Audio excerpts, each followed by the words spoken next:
12만 명이 사라졌습니다. 일본이 아무 말 없이 자국민을 대피시켰고 중국은 바다를 봉쇄하며 무력 통일을 외쳤습니다. 전쟁은 아직 선포되지 않았지만 누구도 그걸 훈련이라 부르지 않았습니다. 그 혼란 속 한국만이 침묵 속에 모든 감시 채널을 전환하고 있었습니다. 이제 세계는 묻습니다. 한국은 정말 아무것도 하지 않았던 걸까? 아니면 모두가 놓친 결정을 준비하고 있었던 걸까? 지금 그 진실을 밝혀드립니다. 뉴스 속보가 울리는 순간 커피 잔을 떨어뜨릴 뻔했습니다.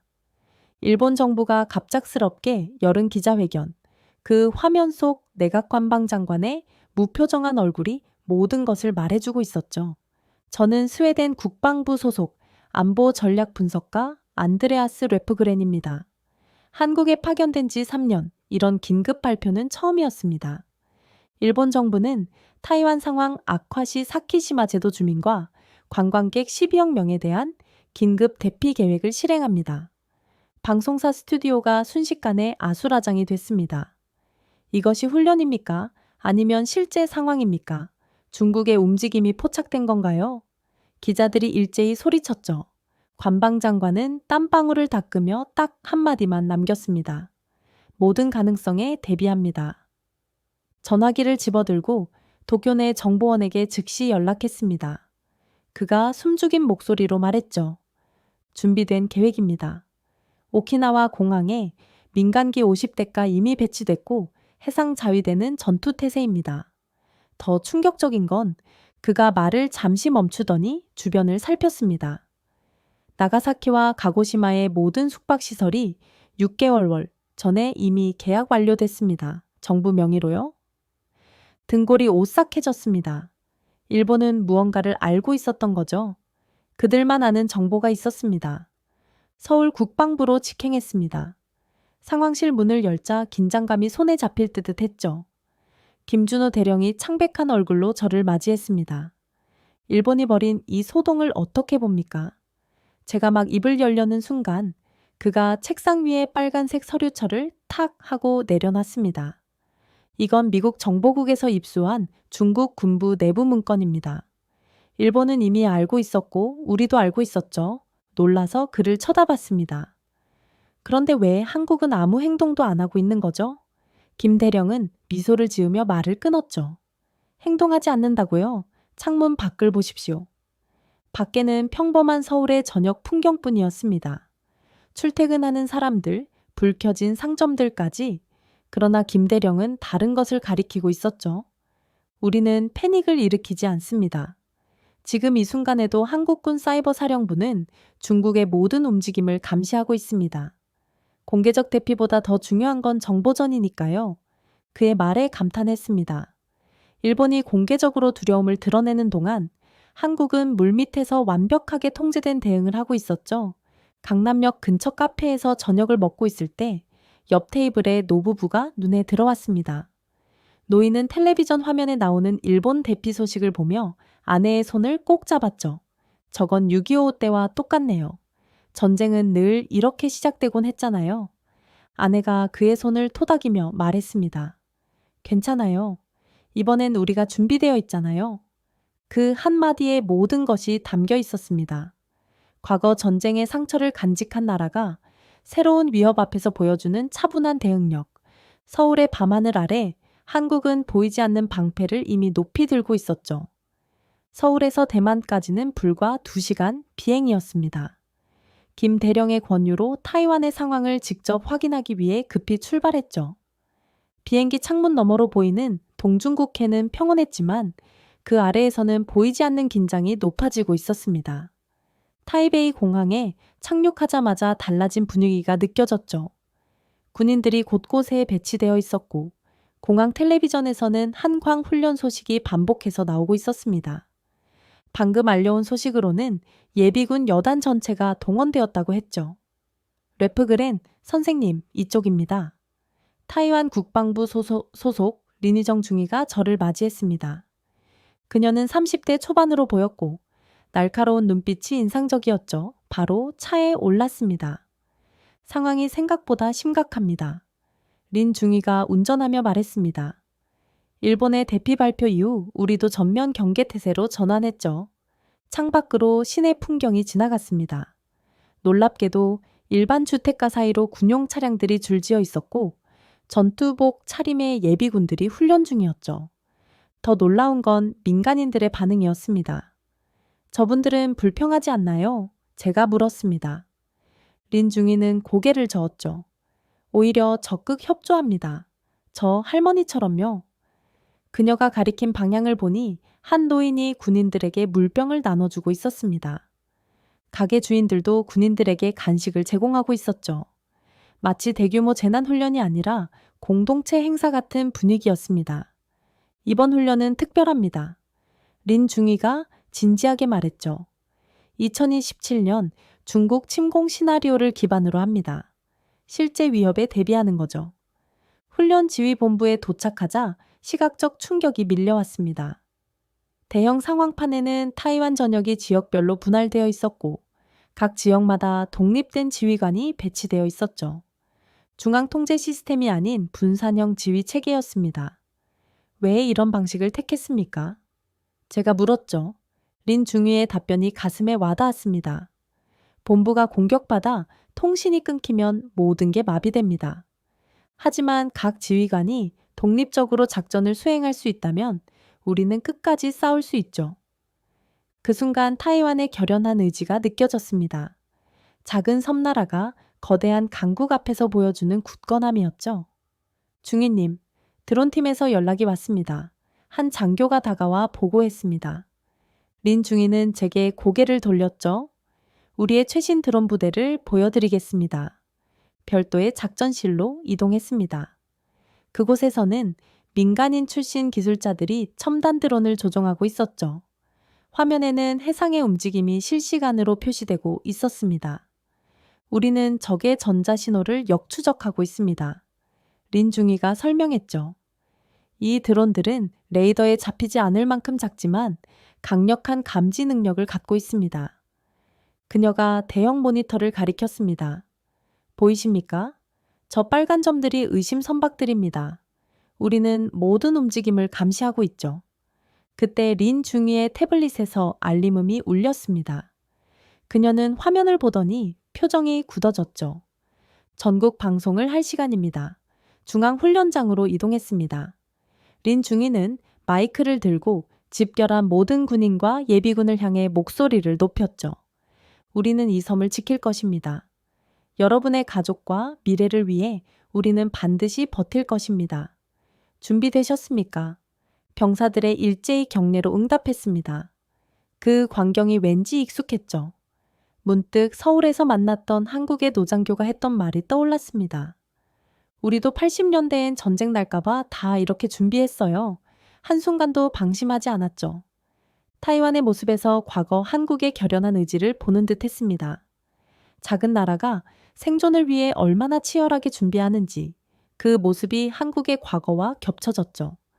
다만 한국은 이제 더 강해져 있었습니다. 그들의 준비성은 이미 타이완을 넘어서 있었죠. 준비하는 자만이 살아남는다는 진리를 두 나라 모두 뼈저리게 알고 있었습니다. 타이완에서의 긴장된 일정을 마치고 다시 서울로 돌아왔습니다. 비행기 안에서도 마음이 무거웠죠. 린 중위의 마지막 말이 귓가에 맴돌았습니다. 우리는 준비하고 있지만 결국 한국도 무사하지 않을 겁니다. 호텔에 도착하자마자 제 휴대전화가 울렸습니다. 김 대령의 목소리가 긴급했죠. 긴급 상황입니다. 지금 바로 국방부로 와주시겠습니까?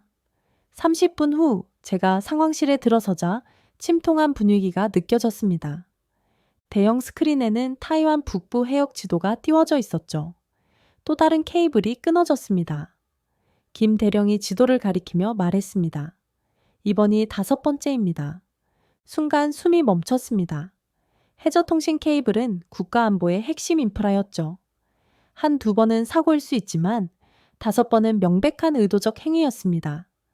의심 가는 용의 선박은요? 제가 물었고 김 대령이 사진 한 장을 내밀었습니다. 중국 국적 선박입니다. 8명이 탑승 중이었고 타이완 해안경비대에 납포됐습니다. 사진 속 선박이 눈에 들어왔습니다. 선명하게 보이는 건 배의 이름이 최근에 덧칠된 흔적이었죠. 선원들은 무엇이라 말합니까? 제가 다시 물었습니다. 그게 더 이상한 점입니다. 무정의에 응답이 없습니다. 마치 선원들이 모두 사라진 것처럼요. 상황이 점점 미스터리해졌습니다. 관련 보고서를 훑어보는 중 또 다른 알림이 울렸죠. 한국 동해상에서도 이상 징후가 포착된 것입니다. 해군 정보대에서 보고가 들어왔습니다. 상황실 장교가 새로운 정보를 공유했습니다. 동해상에서 GPS 신호 교란이 간헐적으로 발생하고 있습니다. 김 대령의 표정이 더욱 굳어졌죠. 이건 명백한 사전 테스트입니다. 그의 말이 무슨 뜻인지 즉시 이해했습니다.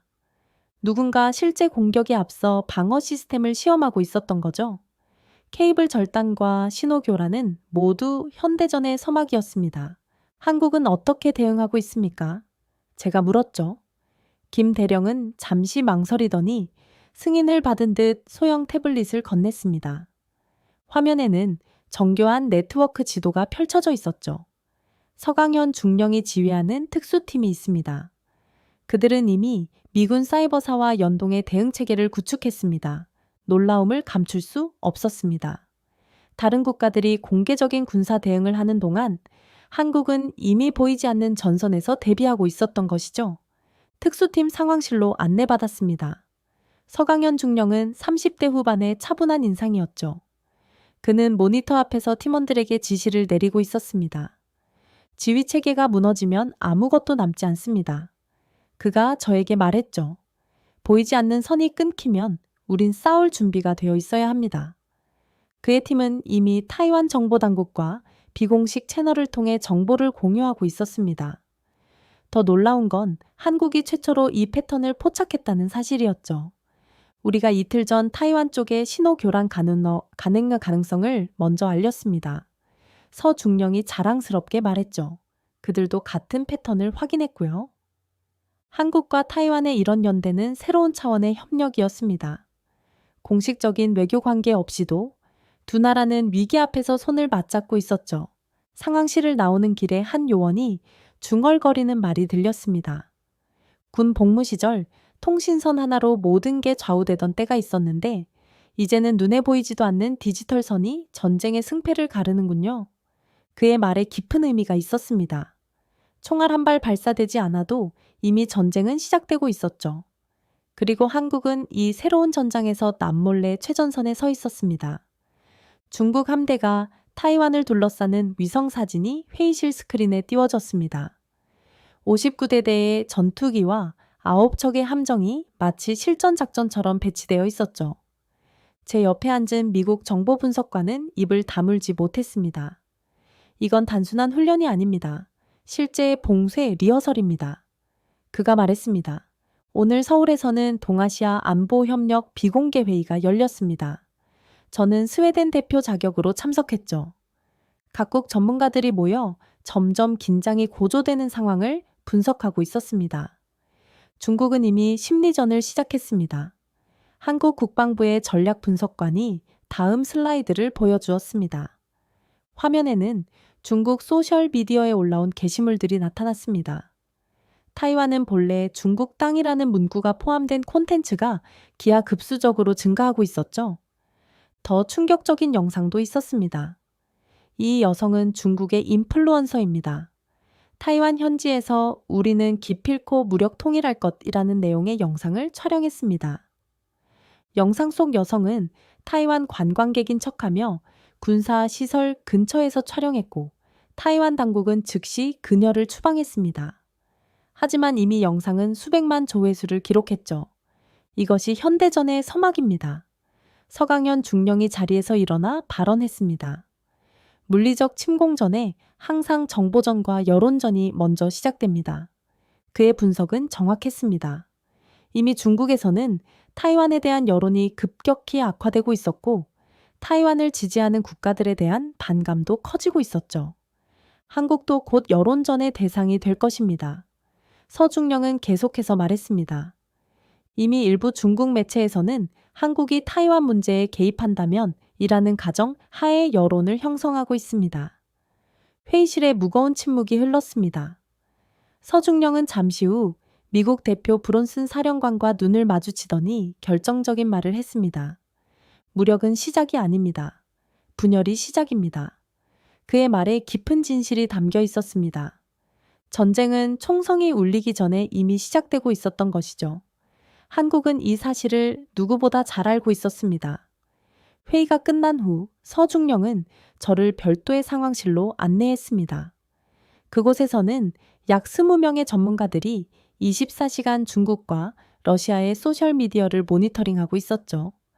우리는 단순히 군사적 움직임만 감시하는 것이 아닙니다. 여론의 흐름도 정확히 파악하고 있죠. 중국이 어떤 서사를 만들어내고 있는지, 어떤 키워드가 확산되고 있는지 분석합니다. 한 스크린에서는 실시간으로 언급량이 급증하는 키워드들이 표시되고 있었습니다. 타이완 독립, 중국의 주권, 서방의 간섭과 같은 단어들이 붉은색으로 강조되어 있었죠. 이런 키워드가 갑자기 증가하면 우리는 다음 단계의 군사적 움직임을 예측할 수 있습니다. 서중령이 자신감 있게 말했습니다. 그의 말에 감탄했습니다. 한국의 국가 안보 시스템은 단순한 물리적 방어를 넘어 정보전까지 완벽하게 대비하고 있었죠. 타이완의 위기 속에서 한국은 오히려 자국의 방어 체계를 강화하고 국제사회에서의 역할을 재정립하고 있었습니다. 서중령과 헤어지기 전 그가 마지막으로 한 말이 깊은 인상을 남겼습니다. 한국은 국제작전의 흐름을 이미 정확히 파악했습니다. 우리의 경험이 이런 위기에 가장 유용한 자산이 되었죠. 결국 분단국가로서 수십 년간 축적한 안보 노하우가 이제 세계 평화에 기여하고 있습니다.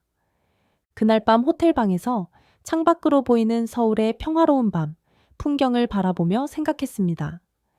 타이완 해협의 긴장이 고조되는 가운데 한국의 전문성과 경험이 그 어느 때보다 빛나고 있었죠. 한국의 역사가 만들어낸 특별한 안보의식, 그것이 이제는 동아시아 전체의 중요한 자산이 되고 있었습니다. 앨리슨 의원과의 만남 다음 날, 동아시아 안보 전문가 회의 참석차 하와이로 향했습니다. 호놀룰루 힐튼 호텔에서 열리는 태평양 지상군 심포지엄이었죠. 비행기에서도 미국의 국방비 증액 요구가 머릿속을 떠나지 않았습니다. 회의장은 각국 군 관계자들로 가득했습니다. 자리에 앉자마자 김준호 대령이 눈에 띄었죠. 그도 한국 대표단으로 참석한 모양이었습니다. 브론슨 사령관의 발표가 핵심이 될 겁니다. 김 대령이 귀띔해 주었습니다. 주한미군 전략 개편안을 발표한다고 하더군요. 예상대로 브론슨 주한미군 사령관이 연단에 오르자 객석이 조용해졌죠. 그는 예상과 달리 파워포인트 대신 종이 지도 한 장을 꺼내 들었습니다. 오늘 여러분께 한반도를 새로운 시각에서 보여드리겠습니다. 브론슨 사령관은 한반도 지도를 90도 돌려 보여주었습니다. 익숙한 한반도가 완전히 다르게 보였죠. 이것이 전기지입니다. 대륙에서 돌출된 지형이죠. 타이완 사태 발생 시 한국은 반드시 영향을 받게 됩니다. 회의장 내 모든 군 관계자들이 집중했습니다. 브론슨 사령관의 다음 말은 더 충격적이었죠. 내가 왕이라면, 물론 농담입니다만 한국 내 미군 기동부대 재배치가 필요합니다. 중국의 영향력이 확대되는 상황에서 한반도는 전략적 요충지입니다. 내가 왕이라면 옴이라는 표현이 문제였습니다. 이 발언이 실시간 중계되고 있다는 사실을 브론슨 사령관이 잊은 듯했죠. 이미 소셜미디어에서는 미군 사령관이 한국을 왕처럼 지배하려 한다는 왜곡된 해석이 퍼지기 시작했습니다. 휴식 시간, 서강현 중령에게 전화가 왔습니다. 그는 이미 상황을 파악하고 있었죠. SNS 상황 모니터링 중입니다. 중국 측 계정들이 브론슨 발언을 확대 재생산하고 있어요. 의도적인 오역과 왜곡이 진행 중입니다. 한국 정부는 즉각 대응에 나섰습니다. 국방부는 전략적 협력을 강조하는 성명을 발표했고, 외교부는 동맹의 상호 존중을 언급했죠. 위기관리가 완벽했습니다. 오후 세션에서 저는 한국 대표단과 자리를 함께 했습니다. 서강현 중령이 브론슨과 비공식 회담을 마치고 돌아왔죠. 한국은 이제 선택을 기다리는 나라가 아니라 선택을 해야 하는 나라입니다. 서 중령이 브론슨에게 한 말을 들려주었습니다. 이 말에 김 대령이 고개를 끄덕였습니다. 우리는 더 이상 전략의 대상이 아니라 전략의 주체입니다. 70년 전과는 다르죠. 회의가 끝나고 호텔 로비에서 미국 언론인과 마주쳤습니다. 그는 오늘 논란에 대한 저의 견해를 물었죠. 한국은 이제 단순 기지가 아니라 전략 플랫폼입니다. 브론슨 사령관의 발언은 부적절했을지 모르나 한국의 전략적 중요성을 재확인했다는 점에서 의미가 있습니다. 하와이에서의 회의가 끝나고 도쿄를 경유해 서울로 돌아오는 길이었습니다. 비행기 안에서 노트북을 펼치고 지난 며칠간의 상황을 정리했죠. 브론슨 사령관의 발언 이후 동아시아 안보 구도가 급격히 재편되고 있었습니다. 귀국하셨군요. 보고서는 작성하셨습니까? 인천공항에서 김준호 대령이 마중 나와 있었습니다. 채오르자 그가 태블릿을 보여주었죠. 화면에는 미국, 일본, 필리핀, 한국을 연결하는 다이어그램이 그려져 있었습니다. 새로운 사각 안보 협력체입니다. 일본은 이미 서명했고 필리핀도 동의했습니다. 인도도 옵저버로 참여하길 원하고 있죠. 놀라움을 감출 수 없었습니다. 이것은 단순한 협약이 아니라 아시아 안보 질서의 근본적 변화였죠. 한국의 위치가 달라졌습니다. 김 대령이 계속해서 설명했습니다. 더 이상 미중 간 완충지대가 아닙니다. 이제 우리는 군사적 발신지가 됩니다. 그의 말이 브론슨 사령관의 전기지 발언과 연결되었습니다. 한반도는 이제 수동적 방어 지역이 아니라 적극적 전략의 중심축이 되고 있었죠. 국방부로 향하는 길에 김 대령이 더 충격적인 소식을 전했습니다. 미국이 주한미군과 주일미군의 지휘체계를 통합하고 있습니다. 작전 범위가 한반도를 넘어섰죠. 이것은 냉전 이후 최대 규모의 미군 재편이었습니다. 한국과 일본에 주둔한 미군이 하나의 지휘체계로 통합되면 그 영향력은 동아시아 전체로 확장될 것이었죠. 한반도는 더 이상 단독기지가 아닙니다. 이제는 동맹의 가교입니다. 김 대령의 이 말에 깊은 의미가 담겨 있었습니다. 국방부에 도착하자 합동 시뮬레이션 훈련이 한창이었습니다. 한국군과 미군이 가상 시나리오에서 작전을 수행하고 있었죠.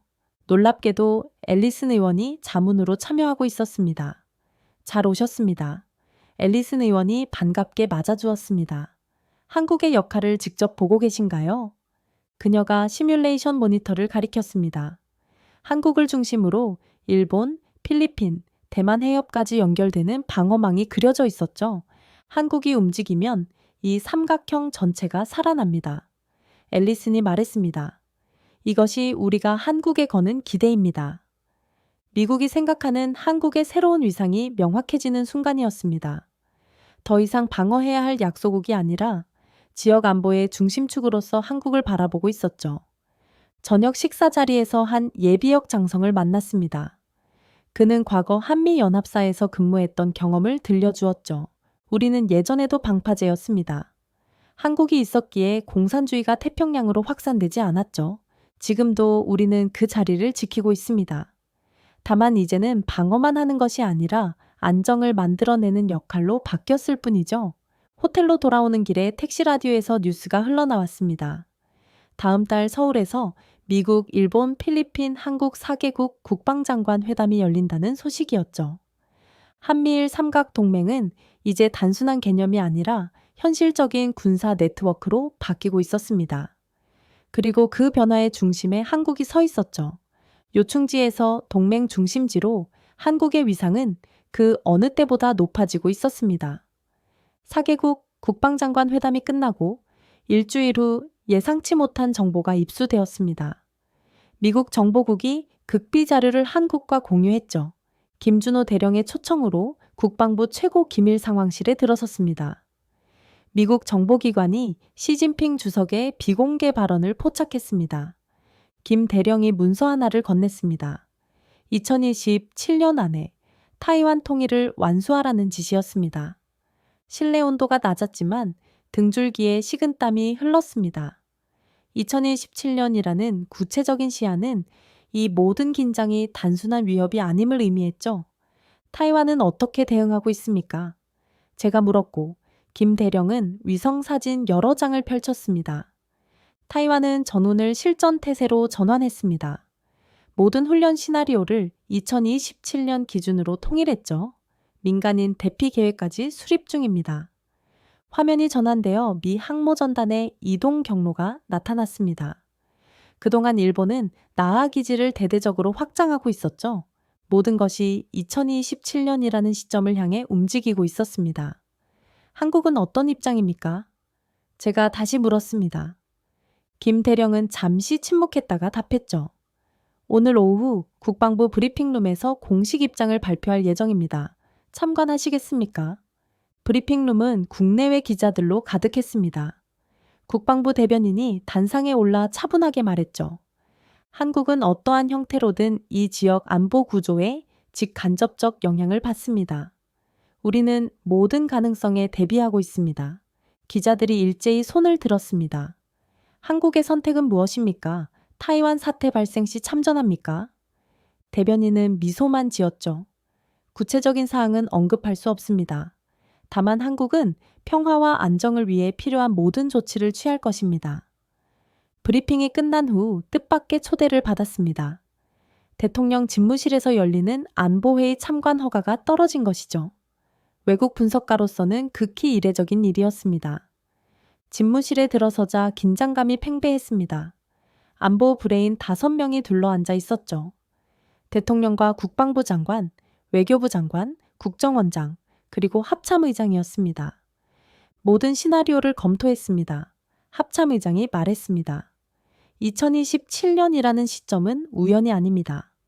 중국의 군사력이 절정에 달하는 시기죠. 국방부 장관이 이어받았습니다. 우리가 취할 수 있는 선택지는 3가지입니다. 중립, 제한적 지원, 전면 참여. 토론이 이어지는 가운데 국정원장이 묵직한 목소리로 말했죠. 우리가 멈추면 세계가 무너집니다. 그 한마디에 모든 논의가 정리되었습니다. 대통령이 고개를 끄덕였죠. 동맹국과 함께 합동 대응 시나리오를 전면 가동합니다. 그날 밤 한국의 모든 군사시설에서 불빛이 꺼지지 않았습니다. 서해부터 동해까지 모든 전력이 조용히 움직이기 시작했죠. 세계가 숨죽이며 한국의 전략적 대응을 지켜보고 있었습니다. 한국은 이제 작은 나라가 아니었습니다. 위기 앞에서 모두가 기다리는 결정의 나라였죠. 진정한 강한 나라는 마지막에 움직이고 모두를 살리는 법입니다. 한국이 바로 그런 나라가 되어가고 있었습니다. 자, 오늘의 이야기는 여기까지입니다. 우리는 국제 정세의 시계가 2027년을 향해 빠르게 움직이는 위기 속에서 대한민국이 단순한 지정학적 대상이 아닌 주체로 변모하는 과정을 살펴보았습니다. 진정한 강국은 가장 위기의 순간에 자신의 가치를 증명하는 법입니다. 한국이 그 무게를 받아들이고 우리가 멈추면 세계가 무너진다는 책임감으로 나아가는 모습을 봤습니다. 앞으로도 세계 곳곳에서 빛나는 대한민국의 전략적 지혜와 결단력에 주목해주세요. 지금까지 우인스의 수진이었습니다. 오늘도 끝까지 함께해 주셔서 정말 감사합니다. 당신만의 해외 감동 이야기가 늘 당신 곁에서 따뜻한 순간으로 남길 바랍니다. 다음에도 따뜻한 이야기로 다시 찾아올게요. 수진이랑 우인스 다음에도 함께해요. 오늘도 행복한 하루 되세요. 사랑합니다. 우인수